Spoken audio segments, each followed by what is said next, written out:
All right, so next what we're going to do is we're going to jump into using the power series method to solve some other differential equations. And I just want to give you an idea of what we're going to be up against in the types of problems that we're going to try and solve. So let's say I want to just pick a really simple one to start with, x y prime plus y equals 0. In fact, this is a separable differential equation. There should be no problem with actually solving this differential equation. I just want to explain the problem of what's going to happen. So let's say that y has a power series centered at x. In fact, let's make this, just to make this just a little bit worse, let's make this x cubed y prime plus y equals 0 for reasons that I'll explain shortly. And so let's say y is a power series, so c sub n x to the n goes from 0 to infinity. And that means that y prime is going to be the usual n equals 1 to infinity, and c sub n x to the n minus 1. And when we plug everything in, what's going to happen is we're going to have what? We're going to have, let's see what's going to happen. We're going to get that x cubed times y prime, so it's the sum starting from 1 to infinity, n c sub n x to the n minus 1, plus y, which is the sum from 0 to infinity of c sub n x to the n, is equal to 0. And let's just box off our previous work there. And so that means that we're going to have the sum goes from 1 to infinity, n c sub n x to the n plus 2, just moving the x cubed in. The right side I'm not going to mess with. This is the sum from 0 to infinity, c sub n x to the n equals 0. All right. And so next what we're going to do, is let's do all the usual power series stuff. We notice that this sum starts at n equals 1, so that means that the smallest term is going to be x cubed. This sum starts at n equals 0, so the smallest term is going to be 0. So let's peel off the term, so let's peel off the constant linear and quadratic term from that sum. And so just to help us do this, I'm just going to switch the order that we write these in, but that sum from n equals 0 to infinity is going to be c0 plus c1x plus c2x squared plus the rest of the sum. So the sum from 3 to infinity, n times c sub n times c sub n. That's why I'm pausing here. That's not right. This sum is just going to be c sub n x to the n. There we go, much better. And then the other series is going to be the sum from 1 to infinity, n c sub n x to the n plus 2. And then we'll do all the usual, we have one more step. So our next step is to manipulate that second sum. So let's copy down the first part. Okay, c sub n x to the n. So that's just y, but just I've written out the first 3 terms, then the rest is a series. And then if we look at the sum from 1 to infinity, we want to start this at n equals 3. Let's think about what that means. What we're going to have to do if I want to increase the index to 3 is just think about what our terms would be here. So if this is n, then when n is equal to 1, this should be 1. So I need to think about what is n going to be here, so that, or what is our term going to be here, so that when we plug in 3, we get 1. And so that's going to be n minus 2, c sub n minus 2, x to the n equals 0. And on the right-hand side, again, you can think of this as 0, or you could think about this as 0 times x to the n, as n goes from 0 to infinity. And so what's going to happen is, let's just think about how this will all work. We're going to get, we're going to get what? On the left side, we know that C0, C1, and C2 are all 0. Okay, we get that just by comparing these terms to the first two terms there. And in other words, this 0, this is really silly to write, but this is 0 plus 0x plus 0x squared plus 0 times x cubed, or 0 times x to the n, is then goes from 3 to infinity, right? So we know that C0, C1, C2 are all 0. And then we're going to combine the other two sums on the right to see that C sub n plus n minus 2 C sub n is going to be equal to 0. And that's going to be true for all n. So it's going to hold for all n greater than or equal to 3. Okay, and so what does that mean? That means that C3 plus, so if n is equal to 3, we get that C3 plus C3 is 0. Okay, so C3 is 0. And if n is equal to 4, we get C4 plus 2C4 is 0. So that means C4 is 0, and C5 is 0, and C6 is 0. So it looks like our solution that we're going to get is when everything is 0. So 0 plus 0x plus 0x squared. And if we scroll back up, everything is fine. This is a solution. The problem is that it's a bad solution, right? This is not a good solution for us. When I say bad, what I mean is not helpful. This does not solve the differential equation in any way. I mean, we know that y equals 0 is a solution. Great. That's really all that this tells us. So what went wrong? What's our problem? It turns out the problem was actually this. It turns out our problem was assuming that we could write y as a power series. And so what I want to do is I want to take our power series, and we're just going to rewrite that. So rather than write, so let's just start again here. So rather than write x cubed y, rather than write x cubed y prime plus y equals 0, we could write our power series, or we could write our differential equation rather, as y prime plus 1 over x cubed y equals 0.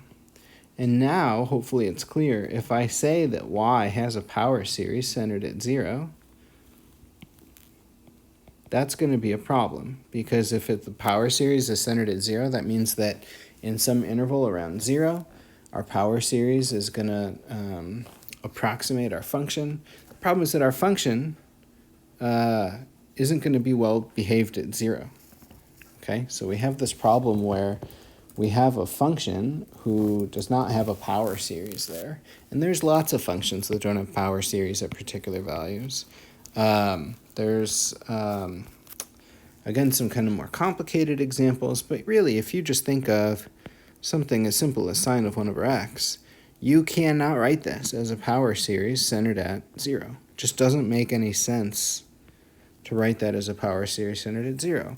Now, it does make sense. You can write it as a power series centered anywhere else, because the only problem is at 0. So you could write this as, say, a power series centered at pi. That's perfectly fine. Okay, but you can't write it as a power series centered at 0. So we would say that the terminology that we use is that sine of 1 over x is not analytic at x equals 0. Okay, that's what we would say. The word analytic here just means we can write a function is analytic if you can write it as a power series. Okay, and so that's the issue that we're going to contend with here. So just a few more definitions, and then in the next video we'll go through and we'll talk about how to solve these types of differential equations using the power series method. Or we'll at least talk about what are the types of differential equations that you can solve using the power series method, and there's some powerful theorems that are going to help us. But before we do that again, I just want to emphasize just a little bit of terminology here. And so we're going to say, really what we're going to do is we're going to study. We've basically said everything we can say about first order differential equations. We know how to solve most of them. Like there's a big class of differential equations that we can solve. So really we're going to be worried about solving second order differential equations. So things of the form y double prime plus p of x times y prime plus q of x times y equals 0. Okay, so really this is going to be the object that we're going to study in this section, or in these couple sections. And given this differential equation, we say that, let's call this differential equation star. So we're going to say that the point x equals x naught is what's called an ordinary point. It's just an ordinary point of this differential equation star if p of x and q of x, so if p and q are analytic, in other words, if they have power series at x equals x naught. And ordinary points, it turns out, work perfectly well with ordinary points work perfectly well with the power series method. We don't have to do anything special at all. We can just assume that we have a power series, and then we can go to work like we've been doing so far. So all the differential equations that we've been studying so far have been ordinary, have had x equals 0 as an ordinary point. So that means that all the power series centered at 0 behave perfectly nicely, and so on. Okay, so those are called ordinary points. Those are the ones that play nicely with power series. Okay, so that's ordinary points. In contrast, if x equals x naught is not an ordinary point of our differential equation star, we say that x equals x naught is a singular point. Okay, so really the problem that we were having before is that when you look at x cubed y prime plus y equals 0, if you look at x equals 0, that's a singular point. Okay, so that's a singular point of that differential equation. Okay, so that's why the power series method didn't work. Now, there's a little caveat that I want to explain here. One last definition. A singular point, x equals x naught. It turns out some singular points still work well with the power series method. And so that's what I want to explain now. So a singular point, x equals x naught, is called a regular point. So remember that this is a singular point. I should just add, this is a singular point of the differential equation y double prime plus p of x y prime plus q of x y equals 0. That's the differential equation that we started with. Okay, but a singular point of that differential equation is called an ordinary point. So it's called an ordinary point. It's called a backup. So a singular point is called regular if x minus x naught times p of x and x minus x naught squared q of x are analytic. So if they are analytic at x equals x naught. Okay, so if they're singular points, they're still sometimes okay. These are the regular singular points. So it turns out for regular singular points, we're going to have a method that'll help us solve these differential equations. Just to give us an idea, I want to look at just one more example. If we were to look at, say, x y double prime plus 4y plus 4y prime plus y equals 0. It's clear that x equals 0 is a singular point.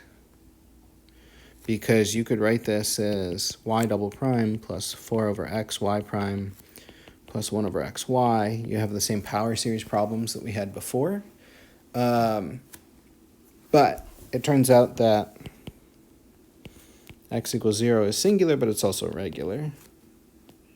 And it's regular because if I look at, so my p of x is 4 over x, and our q of x is 1 over x. And so if I look at p of x times x, right, we're looking at x minus our value times p, our x value is 0. So if I look at x times p of x, that's just going to be 4. And of course, this is a constant function. This is analytic at 0. It's got a boring power series. The power series is literally 4 plus 0x plus 0x squared plus 0x cubed and so on. It's just 4, but it is analytic. Likewise, x squared times q of x is x, right? Because it's 1 over x times x squared. That's also analytic at 0. So this is actually a differential equation that we could solve using the power series method, even though we have this stubborn singular point. Okay, so more in the next